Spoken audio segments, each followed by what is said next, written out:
the philosophy of science delves into the very foundations and implications of scientific inquiry. It seeks to answer critical questions about what constitutes scientific study, the reliability of scientific theories, and the ultimate purpose thereof. This field explores the relationship between scientific truth and metaphysics, ontology, and epistemology. While ethical issues related to science are often considered separate topics, this discipline also considers them as they arise. There is no consensus among philosophers when it comes to debating the many central problems in the philosophy of science.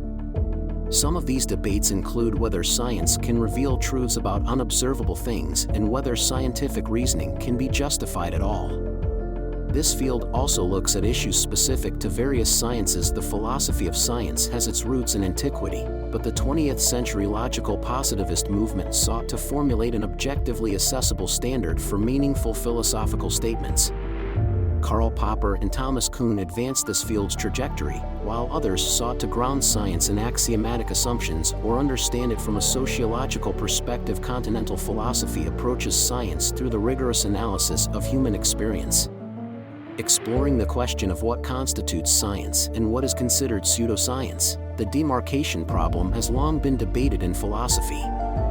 With the theme of scientific objectivity versus value in social relations, various theories have been proposed, including Popper's falsifiability and the deductive nomological model of scientific explanation.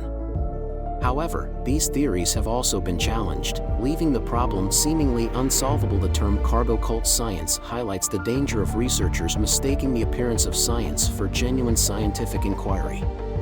The reliability of scientific inference is also questioned, with the example of a chicken's inductive reasoning. Overall, the article emphasizes the importance of rigorous evaluation in scientific inquiry and the need for ongoing critical examination of what constitutes true scientific knowledge. The concept of Occam's razor, choosing the simplest available explanation, is discussed as an important principle in some versions of this approach, but philosophers have struggled to make it more precise. Similarly, there is no single accepted measure of simplicity, with the task of choosing between them being just as problematic as choosing between theories. The author proposes Nicholas Maxwell's argument that unity, rather than simplicity, is the key factor in theory choice in science. However, observation itself is also impacted by perception and cognition, with one's underlying understanding of the world influencing what is observed and deemed worthy of consideration. Therefore, it is argued that all observation is theory-laden. The theme of the story is the intersection of values and science, and how they shape each other. Realists argue that scientific success proves the truth of current theories, while anti-realists point to past false theories and postmodern criticisms as evidence against scientific realism. Anti-realists believe that scientific success does not necessarily imply truth. Values play a role in guiding scientific research and can shape the outcome of scientific inquiry. History has shown how cultural values have influenced past scientific research and debate.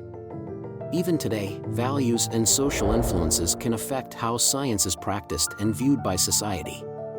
The origins of philosophy of science can be traced back to ancient philosophers like Plato and Aristotle, and their ideas on reasoning and inference still influence scientific inquiry today. This passage discusses the evolution of philosophical thought regarding causality in natural philosophy from the 18th century to the turn of the 20th century.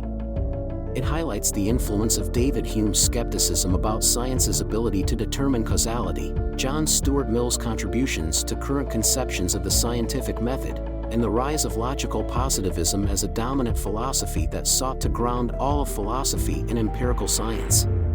The Vienna Circle, in particular, sought to overhaul philosophy by identifying a verifiability principle that defined what was scientifically and cognitively meaningful, while logical positivism rejected metaphysical interpretations and embraced verificationism.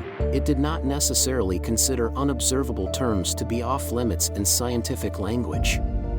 Ultimately, a scientific theory had to be falsifiable or verifiable by a logical calculus or empirical operation. The establishment of philosophy of science as a distinct subdiscipline owes its roots to Thomas Kuhn's book The Structure of Scientific Revolutions, which emphasizes on the significance of a paradigm for scientific progress.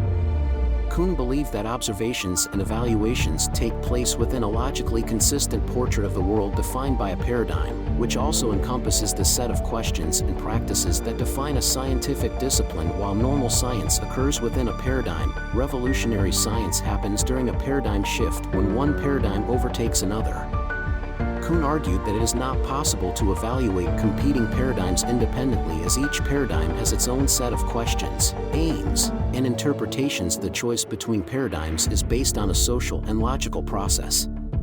Kuhn claimed that all science is based on assumptions about the universe and that a paradigm comprises values, beliefs, and techniques held by a scientific community that legitimizes their systems and sets limitations on their investigations. Nature is the only reality for naturalists, and the scientific method is used to investigate all reality, including the human spirit. The scientific method is justified by the following basic assumptions, which are implicit in the philosophy of working scientists. The theme of the story is the importance of the assumption of objective reality and uniformity of natural laws and science.